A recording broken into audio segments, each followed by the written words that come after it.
എല്ലാവർക്കും നമസ്കാരം. All are welcome to the basic English grammar.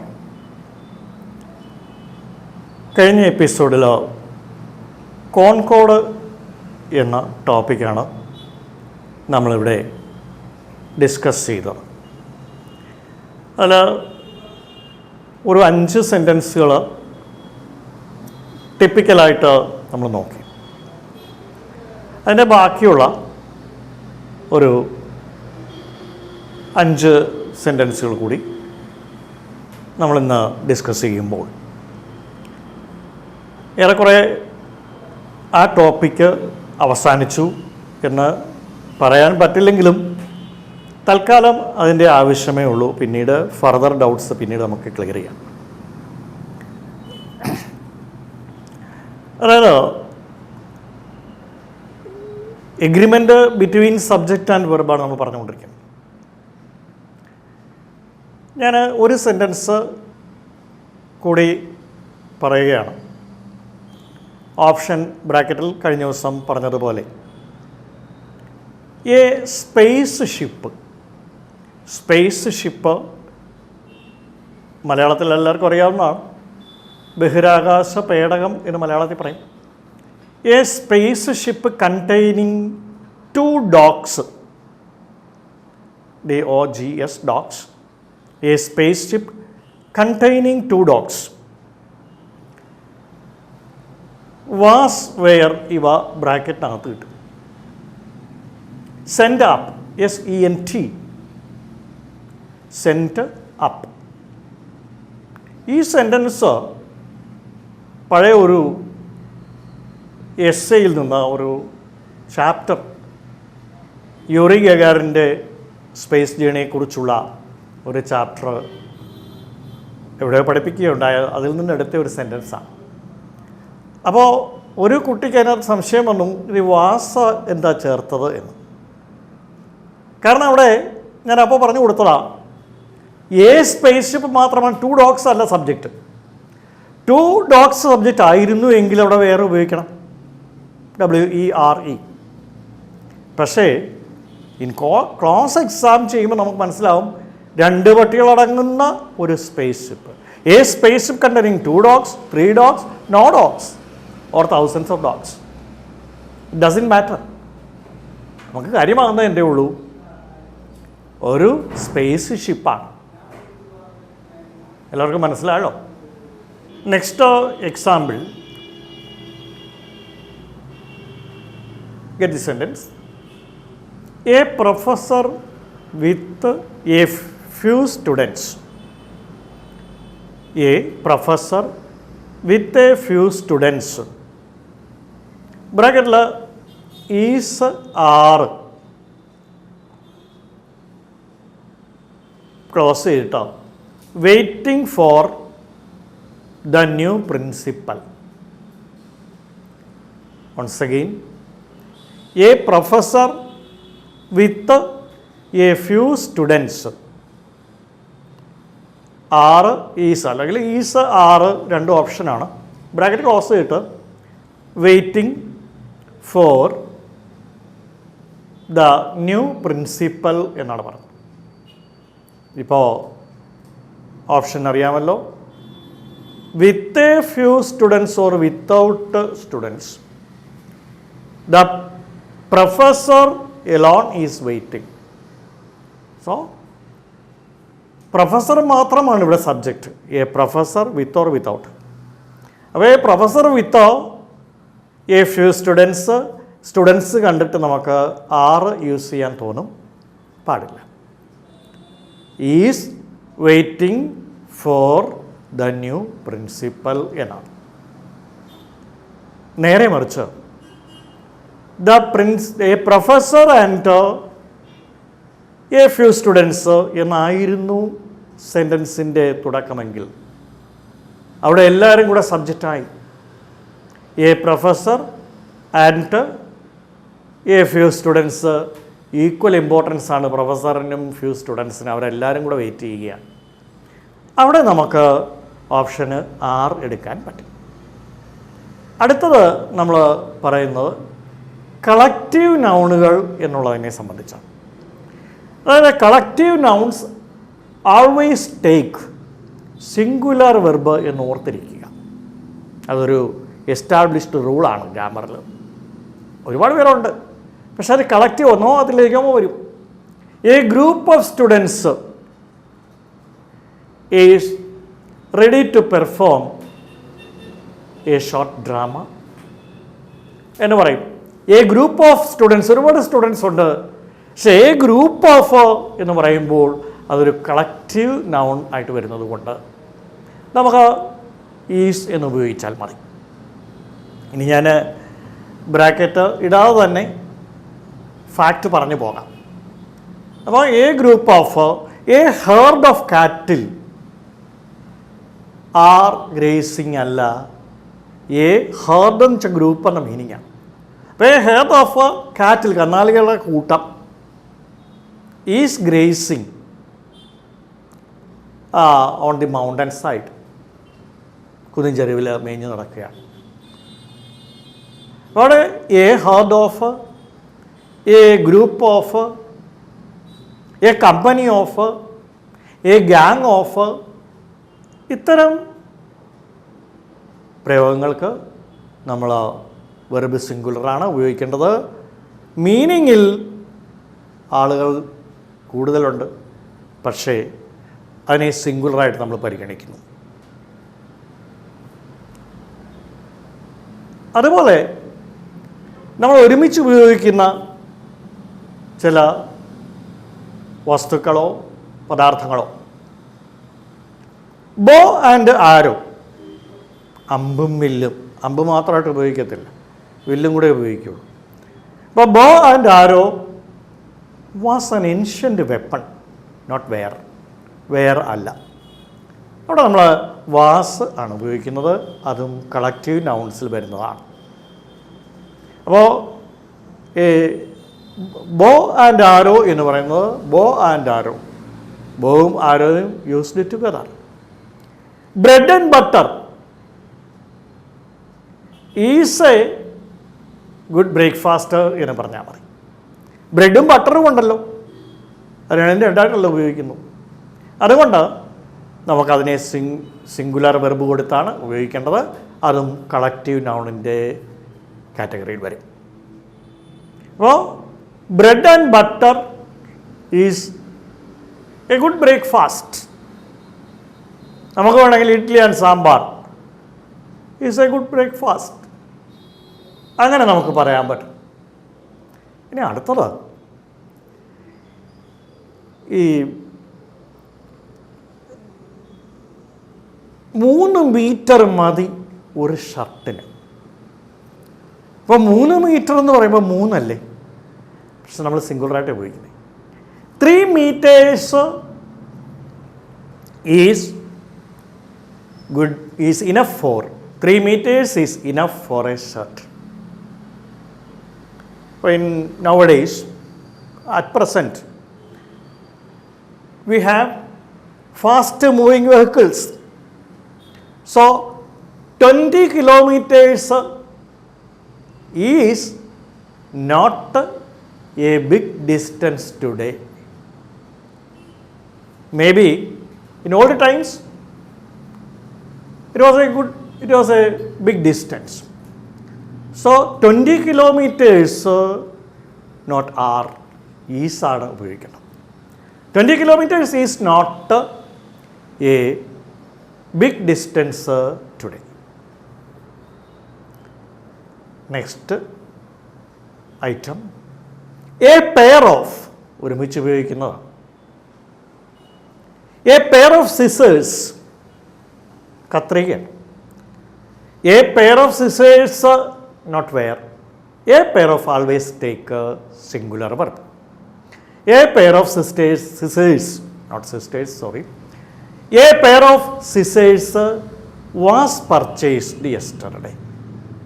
A pair of black shoes is needed for the parade. A pair of black shoe is required or is needed for the parade. So a pair of. For the time being, let the topic be finished. For the time being, തൽക്കാലത്തേക്ക് ഈ topic ഞാൻ നിർത്തുകയാണ്. Elaborate ചെയ്യേണ്ട അത്യാവശ്യമുള്ള കാര്യങ്ങളൊക്കെ നമുക്ക് exam point of വ്യൂവിലൊക്കെ നമുക്ക് ഇത്തരം ചോദ്യങ്ങൾ നമുക്ക് പ്രതീക്ഷിക്കാം. അത് ഹൈസ്കൂൾ തൊട്ട് +1 +2 ഡിഗ്രി തലങ്ങളിൽ കോമ്പറ്റീവ് എക്സാമിനേഷനെല്ലാം ഈ ടോപ്പിക്ക് എന്തെങ്കിലുമൊക്കെ വരാറുണ്ട്. പ്രത്യേകിച്ചും +1 +2 ഈ ടോപ്പിക്ക് കമ്പൽസറി ആയിട്ട് വരാറുണ്ട്. ഹൈസ്കൂൾ സെഷൻ CBSEക്കും ഒക്കെ കൂടുതൽ ഇത് ചോദിക്കാറുണ്ട്, ഓപ്ഷൻ തരും. പോട്ടെ, നമുക്ക് അടുത്തതായിട്ട് ഈ കോണ്ടെക്സ്ച്വൽ മീനിങ് എന്ന പോയിന്റിലേക്ക് ഞാൻ വരികയാണ്. ഒരു 3-4 വേർഡ് നമുക്കിന്ന് ചെയ്യാൻ പറ്റും. എന്താണ് ഈ contextual meaning? A meaning of a word gets changed according to the different context. ഒരു വേർഡിന് ഒരു കോണ്ടെക്സ്റ്റിൽ ഉള്ള മീനിങ് ആയിരിക്കത്തില്ല ഇംഗ്ലീഷിലുള്ളൊരു പ്രത്യേകതയാണ്. മറ്റൊരു കോണ്ടെക്സ്റ്റിൽ അതിൻ്റെ meaning may be entirely different, തികച്ചും വ്യത്യസ്തമായിരിക്കും. പലതും നമുക്കറിയാവുന്നതുകൊണ്ട്. ഒരു എക്സാമ്പിൾ, സേവ് എന്ന വേർഡ് SAVE. നമ്മുടെ ഈ ഡിജിറ്റൽ ഇറയ്ക്ക് മുമ്പ് ഈ സേവിനൊരു മീനിങ് ഡിജിറ്റൽ ഇറ ആയപ്പോഴത്തേക്ക് വന്നു കഴിഞ്ഞു. അതങ്ങ് സേവ് ചെയ്യണേ എന്ന് പറയാറുണ്ട്. ഈ പ്രോഗ്രാം സേവ് ചെയ്യുക എന്ന് പറയും. നമ്മളെ മൊബൈൽ ഫോണിലോ അല്ലെങ്കിൽ സേവ് ചെയ്യുക എന്ന് പറയുന്ന ആ ഒരു വാക്ക് ഈ എക്സ്പാൻഷൻ ഓഫ് മീനിങ് ഉണ്ടാകുകയാണ് അതിന് പറയുന്നത്. പല പദങ്ങൾക്കും ഇംഗ്ലീഷിലും മലയാളത്തിലും ഒക്കെ തന്നെ ഒരു മീനിങ് എക്സ്പാൻഡ് ചെയ്യാം, ചിലപ്പോൾ മീനിങ് കൺട്രാക്റ്റ് ചെയ്യുകയും ചെയ്യും. അത് എല്ലാ ഭാഷയിലുമുള്ളൊരു പ്രത്യേകതയാണ്. കാലം മാറുന്തോറും ചില വാക്കുകളുടെ അർത്ഥം കൂടും, ചില വാക്കുകളുടെ അർത്ഥം കുറഞ്ഞു വരും, ചുരുങ്ങും. Contraction of meaning and expansion എന്ന ടോപ്പിക്കിലേക്ക് നമ്മൾ പിന്നെ വരും. അതിന് എക്സാമ്പിൾസ് നമുക്ക് പറയാം. ഇവിടെ ഈ വേർഡിൻ്റെ കോണ്ടെക്സ്ച്വൽ ഡിഫറൻസാണ് നോക്കുന്നത്.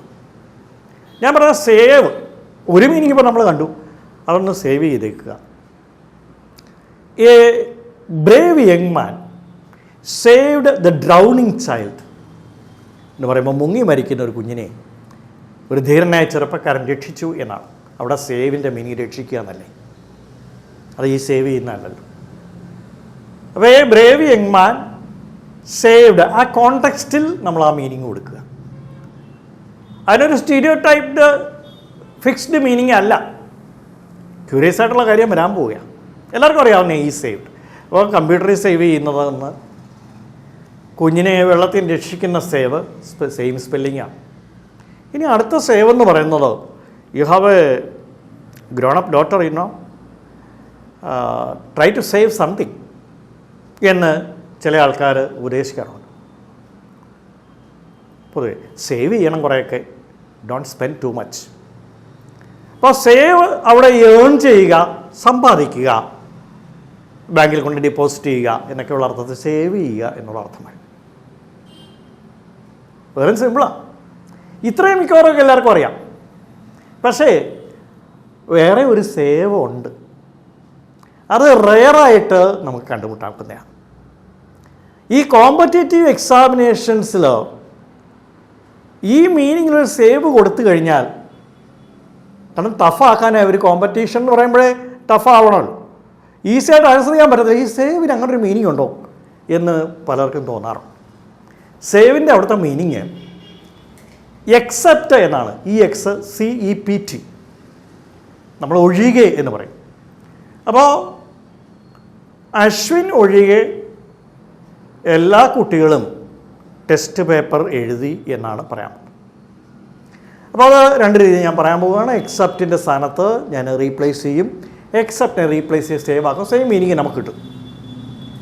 അപ്പോൾ all the boys except Ashwin, all the boys except Ashwin wrote the test paper or attended the test paper. ഈ എക്സെപ്റ്റിൻ്റെ സെയിം മീനിങ്ങിൽ സേവ് ഉപയോഗിക്കും.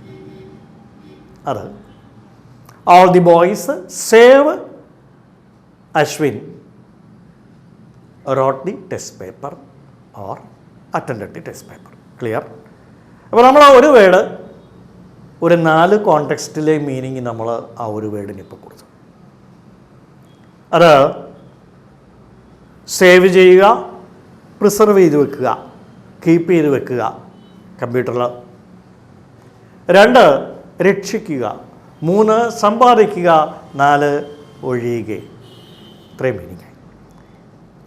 ഇത് കീപ്പ് ഇറ്റ് ഇൻ മൈൻഡ്. അടുത്ത ഒരെണ്ണം കൂടെ ഞാൻ എടുക്കുകയാണ്. അത് ടേക്ക് എന്നുള്ളതാണ്. നമ്മുടെ കോമൺ മീനിങ് ടേക്ക് എടുക്കുക. ഒരു എക്സാമ്പിൾ പറഞ്ഞാൽ please take this book and go through it. Go through means വായിച്ച് നോക്കുക. അവിടെ ടേക്ക് എടുക്കാനാ. ഫ്രേസൽ വെർബ് അല്ല ഞാൻ ഉദ്ദേശിക്കുന്നത്, അത് വേറെ ടോപ്പിക്കാണ്, അത് നമ്മൾ എടുക്കുന്നതായിരിക്കും. Phrasal verb take down the notes എന്ന് പറയുമ്പം ആ ഡൗൺ കൂടെ ചേരുമ്പോൾ ഒരു പ്രപ്പോസിന് ഒരു വെർബും കൂടെ ചേരുമ്പോൾ ഉള്ള മീനിങ്ങിൻ്റെ എൻ്റെ ഡിഫറൻറ്റ് മീനിങ് കിട്ടും. അതാണെന്ന് തെറ്റിദ്ധരിക്കേണ്ട. ഇപ്പോൾ ആ വേർഡിന് മാത്രം ഉള്ള ഒറ്റപ്പെട്ട അർത്ഥവ്യത്യാസങ്ങൾ ആണ് കോണ്ടക്സ്റ്റൽ മീനിങ്. അപ്പോൾ ഫ്രേസൽ വെർബ് എന്നുള്ളതും കോണ്ടക്സ്റ്റൽ മീനിങ് എന്നുള്ളതും 2 ടോപ്പിക്കാണ്. അപ്പോൾ ഇവിടെ കോണ്ടക്സ്റ്റൽ മീനിങ് ഞാൻ പറയുന്നത് ടേക്ക് എടുക്കുക എന്നാണ്. അടുത്ത നമ്മൾ ആൾക്കാരോട് സംസാരിക്കുമ്പോൾ ഡോണ്ട് ടേക്ക് ഇറ്റ് അതർവൈസ്. അവിടെ മീനിങ് വേറൊരു കാര്യത്തിൽ ധരിക്കരുത്, ചിന്തിക്കരുത്. അവിടെ തിങ്ക്, കൺസീവ്, ഉൾക്കൊള്ളുക എന്നുള്ള മീനിങ്ങാണ്. അപ്പോൾ ഡോണ്ട് തിങ്ക് ഇറ്റ് അതർവൈസ് എന്ന് പറയുന്നതിന് പകരം നമ്മൾ don't take it otherwise, I M Frank, ഞാൻ തുറന്ന് പറയുകയാണ്.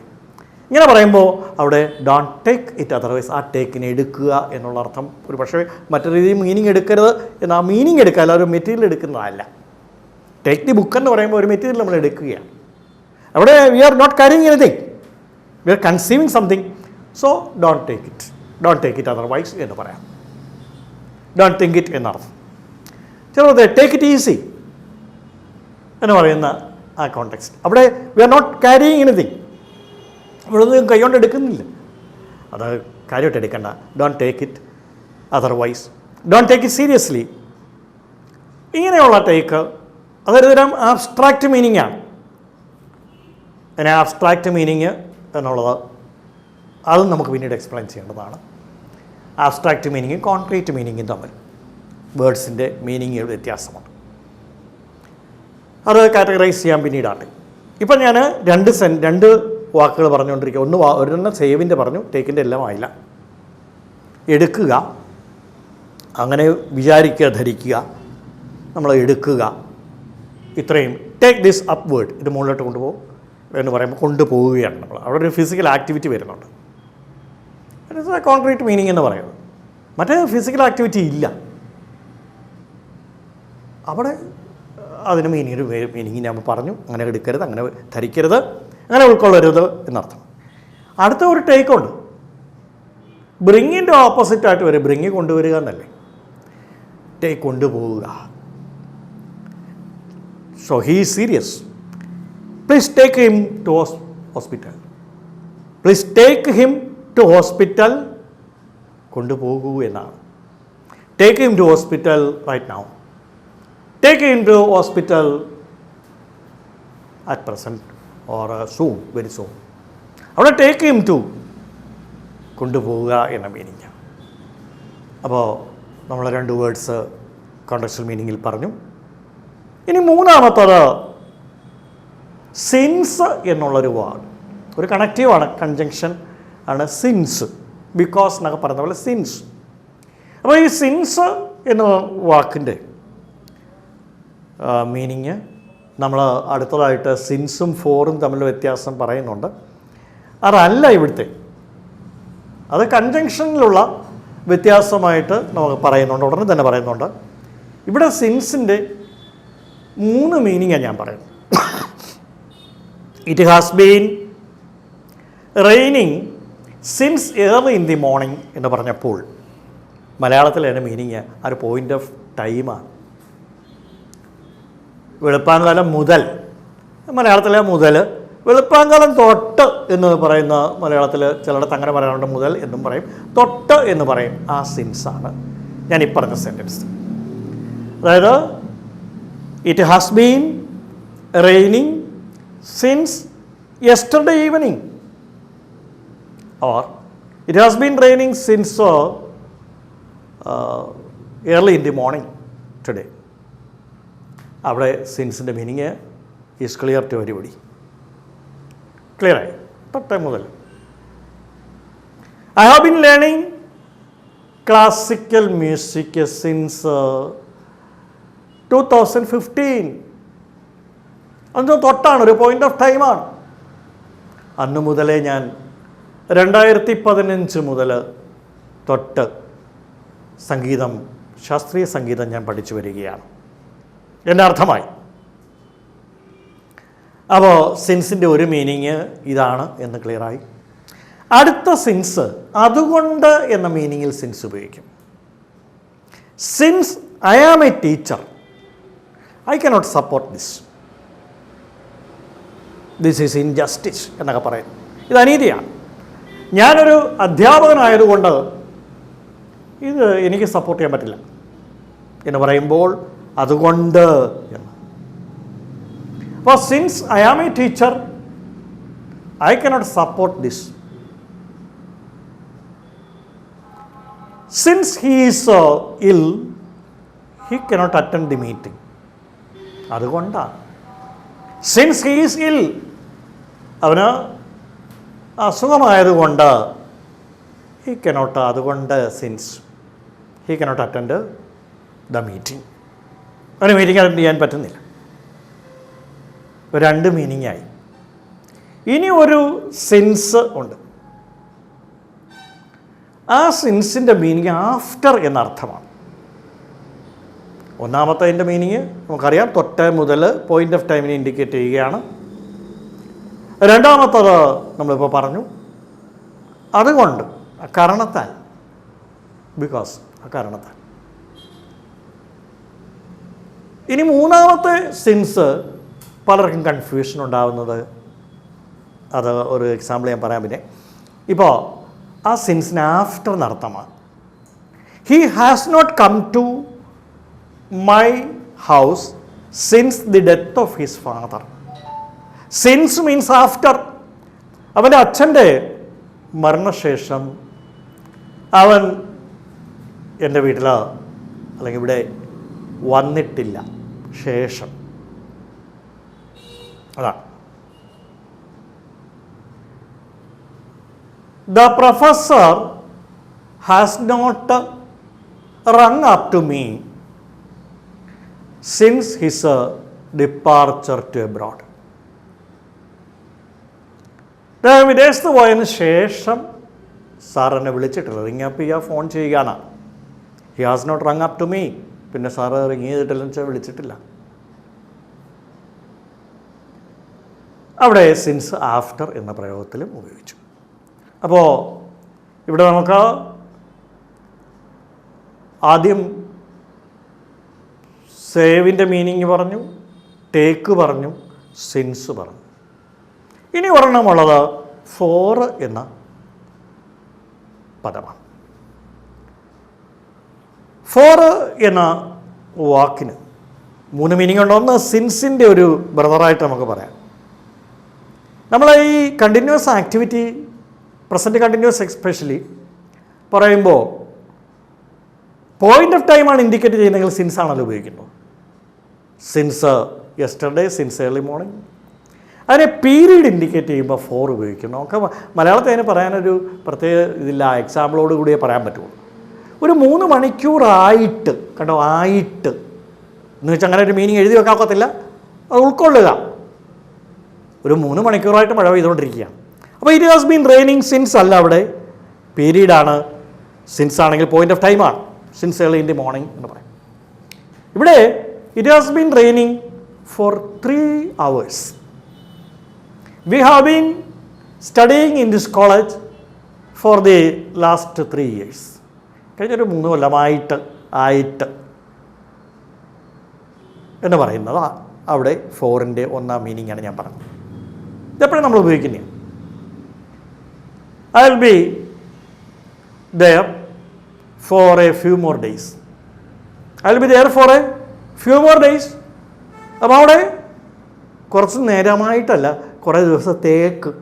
അപ്പോൾ ഏക്ക് എന്നർത്ഥം എഴുതിയ ഒരാൾക്കൂ അത് നമ്മൾ ഉൾക്കൊള്ളുക. മലയാളത്തിൽ അങ്ങനെ പ്രയോഗിച്ചു പോയിന്നേ ഉള്ളൂ. ഒരു കുറേ ദിവസത്തേക്ക് കൂടി ഞാൻ അവിടെ ഉണ്ടായിരിക്കും എന്ന് പറയുന്നതിനും നമ്മൾ ചേർക്കുന്നത് ഈ ഫോറാണ്. പിന്നീട് വേണ്ടി എന്നുള്ള അർത്ഥമുണ്ട്. He is working hard for achieving his goal. അവൻ്റെ ലക്ഷ്യത്തിലെത്തുവാൻ വേണ്ടി. അതാണ് രണ്ടാമത്തെ മീനിങ്. 3 മീനിങ് ഉണ്ട്. അപ്പോൾ അവൻ്റെ ലക്ഷ്യത്തിലെത്തുവാൻ വേണ്ടി he is doing hard work or working hard for getting at his goal or reaching his goal. ലക്ഷ്യത്തിൽ എത്താൻ വേണ്ടിയാണ് ആ ഹാർഡ് വർക്ക് ഉണ്ടെങ്കിൽ ലക്ഷ്യമുണ്ട്. അത്ര ഫോറായി.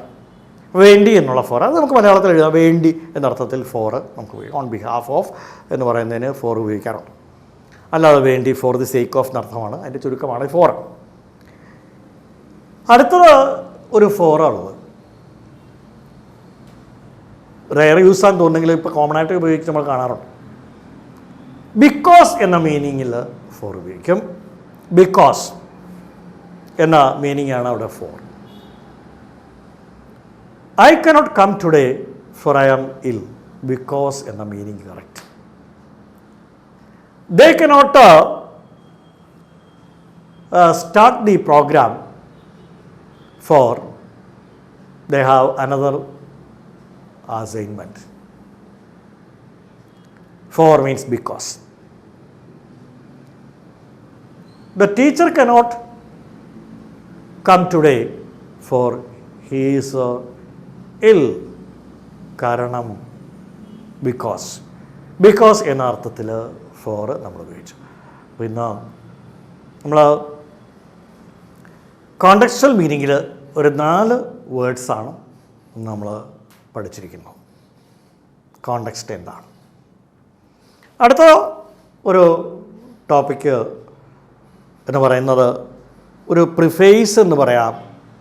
നമ്മൾ പരിചയപ്പെട്ടിരിക്കേണ്ടുന്ന ഇംഗ്ലീഷ് ഭാഷയിലുള്ള ഒരു പ്രധാനപ്പെട്ട സംഗതി. അതായത് ടെൻസ് എടുക്കുന്നതിന് മുമ്പ് ഇത് അറിഞ്ഞിരിക്കുക. അതറിഞ്ഞാൽ ടെൻസ് എന്ന ടോപ്പിക്കിലേക്ക് അടുത്ത ദിവസം നമ്മൾ വരാൻ ഉദ്ദേശിക്കുകയാണ്. അപ്പോൾ ആ ടെൻസാണ് എല്ലാ ഗ്രാമറിൻ്റെയും ബേസ് എന്ന് പറയുന്നത്. ടെൻസ് പഠിക്കുക ആദ്യം. അത് കഴിഞ്ഞതിന് ശേഷം ഈ ടോപ്പിക്കിലേക്ക് വരാം. കോൺകോഡൊക്കെ തന്നെ നമ്മൾ ഒരു സബ്ബായിട്ടുള്ള ടോപ്പിക്കുകളാണ്. മെയിൻ ടോപ്പിക്കിൽ എല്ലാ സ്റ്റാൻഡേർഡിൽ പഠിക്കുന്നവർക്കും മെയിൻ ടോപ്പിക്ക് എന്ന് പറയുന്നത് ബേസിക്കൽ ടെൻസ് അവെയർ ആകുക. ടെൻസിനെ കുറിച്ച് നല്ല ബോധമുണ്ടായി കഴിഞ്ഞിട്ട് അത് എക്സ്റ്റെൻസീവായിട്ട് പഠിക്കേണ്ടുന്ന കാര്യമാണ്. അത് കഴിഞ്ഞൊരു പാസീവ് വോയിസ് എന്ന ഒരു ടോപ്പിക്കുണ്ട്. വാസ്തവത്തിൽ മലയാളത്തിൽ പാസീവ് വോയിസിൻ്റെ ആവശ്യം വരുന്നില്ല അധികം. പക്ഷേ ഇംഗ്ലീഷ് ഉപയോഗിക്കണമെങ്കിൽ പാസീവ് വോയിസ് അത് സ്പോക്കൺ ഇംഗ്ലീഷ് ആയാലും റിട്ടൺ ഇംഗ്ലീഷ് ആയാലും അക്കാഡമിക് ഇംഗ്ലീഷ് ആയാലും പാസീവ് വോയിസ് അത്യാവശ്യമാണ്. ഒരു എക്സാമ്പിൾ ഞാൻ പറയാം. അവിടെ പാലം പണിഞ്ഞുകൊണ്ടിരിക്കുക. അവിടെ പാലം പണിഞ്ഞുകൊണ്ടിരിക്കുന്നു എന്ന് പറയുമ്പോൾ പാലം ഈസ് നോട്ട് ഡൂയിങ് എനിത്തിങ്. പാലം എന്ന് പറയുന്ന ആളെല്ലാം ചെയ്യുവാണോ? മലയാളത്തിൽ പറയാം അവിടെ പാലം പണിഞ്ഞുകൊണ്ടിരിക്കുക. പക്ഷേ ഇംഗ്ലീഷിൽ പറയുമ്പം പാലം ബ്രിഡ്ജ് ഈസ് ബിൽഡിംഗ് ദെയർ എന്ന് പറഞ്ഞാൽ ബ്രിഡ്ജാണോ പണിയുന്നത്? ബ്രിഡ്ജ് ഒരു ഡൂവറാണോ അവിടെ? അല്ലല്ലോ. അവിടെ പാസീവ് വോയിസ് ആവശ്യമായി വരിക. Bridge is being built there. Bridge is being built there എന്ന് പ്രസൻറ്റ് കണ്ടിന്യൂസിൻ്റെ പാസീവ് വോയിസ് പറഞ്ഞു വെക്കും. പിന്നെ സ്പോക്കൺ ഇംഗ്ലീഷ് ആകുമ്പോൾ ഇത് കട്ട് ചെയ്യും നമ്മൾ. A bridge being built. A bridge being built there ഈസും നമ്മൾ വിഴുങ്ങുക. അത് കമ്മ്യൂണിക്കേഷൻ്റെ ഒരു ടെക്നിക്ക് എന്നേ ഉള്ളൂ. Bridge being built there so can't go that way. ആ വഴി പോകാൻ പറ്റില്ല എന്ന് പറയാം. അപ്പോൾ എന്തായാലും ശരി, നമ്മൾ വിഴുങ്ങിയത് കൊണ്ടാണ് ആ ഒരു ഓക്സിജൻ അവിടെ ഇല്ലാതെ പോയത്. അപ്പം പറഞ്ഞ് മനസ്സിലായല്ലോ, ഈ പാസീവ് വോയിസ് ഇല്ലാതെ ഇംഗ്ലീഷ് കമ്മ്യൂണിക്കേഷൻ ഈസ് ഇമ്പോസിബിൾ. സംസാരിക്കാനും പറ്റില്ല. കിണർ കുഴിച്ചുകൊണ്ടിരിക്കുക എന്ന് പറയുമ്പോൾ ഡിഗ് ചെയ്യുക. വെൽ ഈസ് ഡിഗിങ് ദെയർ എന്ന് പറഞ്ഞാൽ വെല്ലെന്ന് പറഞ്ഞ ഒരാളെന്തോ കുഴിക്കുക. അവിടെ കിണർ കുഴിക്കപ്പെടുകയാണ് ചെയ്യുന്നത്. യഥാർത്ഥത്തിൽ മലയാളത്തിൽ അങ്ങനെ പറയണമെന്നില്ല. കിണർ കുഴിക്കുക, അവിടെ കിണർ കുഴിക്കുക എന്ന് പറയാം. അപ്പോൾ well being dug there, dig, dug, dug എന്ന് 3 ഫോംസാണ്. അതിലേക്കാണ് ഞാൻ വരുന്നത്. അപ്പോൾ ഈ പാസീവ് വോയിസ് പഠിക്കണമെങ്കിലും ടെൻസ് പഠിക്കണമെങ്കിലും ഇംഗ്ലീഷിലെ നമ്മൾ കൂടുതലായിട്ട് ഉപയോഗിക്കുന്ന വെർബുകളുടെ 3 രൂപങ്ങൾ അറിഞ്ഞിരിക്കണം. ഏറ്റവും മസ്റ്റായിട്ടുള്ള കാര്യമാണ്. ഇംഗ്ലീഷ് ഭാഷയിൽ മാത്രമുള്ളൊരു പ്രത്യേകത അത് പറഞ്ഞ പോലെ, കഴിഞ്ഞ ടോപ്പിക്കിൽ കോൺകോഡിൻ്റെ കാര്യം പറഞ്ഞ പോലെ, ഇംഗ്ലീഷിലെ വെർബുകൾക്കാണ് ഈ 3 രൂപങ്ങൾ. ഞങ്ങളൊക്കെ പഠിക്കുന്ന കാലത്ത് അതിന് പറയുമ്പോൾ ഇച്ചിരി കട്ടി തോന്നും. പ്രസൻറ്റ് ഫോം കൺഫ്യൂഷൻ തോന്നും. പ്രസൻറ്റ് സെൻറ്റൻസ് നമുക്കറിയാം, പ്രസൻറ്റ് ടെൻസ്, പാസ്റ്റ് ടെൻസ്. ഇത് present form of verb, past form, past participle form, ഇങ്ങനെയാണ് പഠിച്ചിരുന്നത്. കുറെ കൂടെ സിംപ്ലിഫൈ ചെയ്ത് ഇപ്പം കമ്മ്യൂണിക്കേറ്റ് ചെയ്യുന്നത് പഠിപ്പിക്കുന്ന കുട്ടികളെ. V1 നമ്മൾ ക്യാപിറ്റൽ V ഇട്ട് താഴെ ഒരു 1 കൊടുക്കുക, 1ാം രൂപം. V2, V3 ഇത്രയും കൊടുക്കുക. ഇപ്പോൾ ഡു V1 ആണ്. ടെൻസ് പഠിച്ചു വരുമ്പോൾ ചിലപ്പോൾ നമുക്ക് സിംഗുലർ സബ്ജക്റ്റ് വരുമ്പോൾ ഡൂവിൻ്റെ കൂടെ ES ചേർക്കും ചിലതിന്. അത് നമുക്ക് ടെൻസിൽ പറയാം. ഡു കഴിഞ്ഞാൽ സെക്കൻഡ് ഫോം ഡിഡാണ്. അതാണ് past form V2. V3 passive വോയിസിൽ അത്യാവശ്യമാണ്, അല്ലാതെ പെർഫെക്റ്റ് ടെൻസുകളിലും അത്യാവശ്യമാണ്. Done, DON, done. അപ്പോൾ എഴുതുക എന്നുള്ളത് write, wrote, written. Take, took, taken. അങ്ങനെ 3 ഫോം വെർബ് വരും. എന്നാൽ ചില വെർബുകൾക്ക് ഈ 3ഉം ഒരുപോലെ വരാറുണ്ട്. അതൊരു നല്ല ഹോംവർക്ക് അല്ലെങ്കിൽ ഒരു അസൈൻമെൻറ്റ് അല്ലെങ്കിൽ ചെറിയൊരു എന്തുവാ പറയുന്നത്, ഒരു അസൈൻമെൻറ്റ് അല്ലെങ്കിൽ ചെറിയൊരു ഹോംവർക്ക് കുട്ടികൾക്ക് സാധാരണ സാർമാർ കൊടുക്കുന്നതാണ്. Collect as many verbs as possible with 3 forms having the same form, same spelling. അതിന് എക്സാമ്പിൾ നമുക്കറിയാം. കുട്ടികളൊക്കെ പറയും ടെലികാസ്റ്റ് ചെയ്യാൻ, ടെലികാസ്റ്റഡ് എന്ന് പറയരുത്, സംപ്രേഷണം ചെയ്യാന്ന് പറയും. എന്നാൽ റേഡിയോക്കിലാണെങ്കിലോ, ഓഡിബിൾ അല്ല വിഷ്വൽ ആണെങ്കിൽ നമ്മൾ ടെലികാസ്റ്റ് ചെയ്യുക. ഓഡിബിൾ മാത്രമാണെങ്കിൽ ഇപ്പോൾ റേഡിയോയിൽ കൂടി BBC കൂടിയൊക്കെ ചെയ്യുന്നത് ബ്രോഡ്കാസ്റ്റ് ചെയ്യുക എന്ന് പറയും, CAST ആണ്. അപ്പോൾ അവിടെ ബ്രോഡ്കാസ്റ്റഡ് എന്നൊരു പദമില്ല. Telecast, telecast, telecast, broadcast, broadcast, broadcast, ഇങ്ങനെയാണ് 3 ഫോംസ് അവിടെ. കട്ട് എന്ന് പറയുന്നത് നമുക്കറിയാം, കട്ട്, കട്ട്, കട്ട്. ഹിറ്റ്, കൊള്ളുക, കൊള്ളിക്കുക. Hit, hit, hit. Put, put, put. ഇങ്ങനെ 1, 2 അല്ല, കുറേ വാക്കുകളുണ്ട് 3 ഫോംസും ഒരുപോലെ വരുന്നത്. കൂടുതൽ വെർബുകൾക്ക് 2ഉം 3ഉം ഫോമുകൾ, ഒന്നല്ല, 2ാമത്തെ 3ാമത്തെ ഫോമുകൾ ഒരുപോലെ വരുന്നതാണ് കൂടുതൽ. പ്രത്യേകിച്ച് ED ചേർത്ത് പാസ്റ്റും പാസ്റ്റ് പാർട്ടിസിപ്പിളും പറയുന്ന ഫോംസിൽ walk, walked, walked, talk, talked, talked, അങ്ങനെ വരുന്ന വാക്കുകൾക്ക് സെക്കൻഡും തേർഡും ഒരുപോലെയാണ്. Say, Z, said. ED ഇല്ലാത്ത ബ്രിങ്ങിൻ്റെ ബ്രോട്ട്, ബ്രോട്ട്, അല്ലേ? Buy, bought, bought, BOUGHT. Sell, sold, sold, ഇങ്ങനെ വരിക. റീഡ് എന്ന വാക്കിൻ്റെ 3 രൂപവും സ്പെല്ലിംഗ് ഒന്നാണ്. 1ാം ഫോമിൻ്റെ പ്രൊനൗൺസിയേഷൻ അല്ല 2നും 3നും. Read, READ, read first form. Second ഫോമിന് നമ്മൾ READ തന്നെയാണ് സ്പെല്ലിങ്, പക്ഷേ നമ്മൾ പ്രൊനൗൺസ് ചെയ്യുമ്പോൾ റെഡ് എന്ന് വായിക്കും. READ, red. തേർഡ് ഫോമും READ തന്നെയാണ്, റെഡ് എന്ന് വായിക്കുന്നത്. അപ്പോൾ ഇങ്ങനെ കുറേ വാക്കുകൾ നിങ്ങളൊക്കെ തന്നെ കളക്ട് ചെയ്ത് നമ്മൾ കോമൺ ആയിട്ട് എവറിഡേ യൂസ് അതിന് ഉപയോഗിക്കുന്ന, ദൈനംദിനമായിട്ട് ഉപയോഗിക്കുന്ന കുറേ പദങ്ങളുടെ 3 ഫോംസ് അറിഞ്ഞില്ലെങ്കിൽ ഇംഗ്ലീഷ് ഉപയോഗിക്കാൻ നോക്കുക. അത് ടെൻസിന് മുന്നോടിയായിട്ടാണ് ഞാൻ പറയുന്നത്.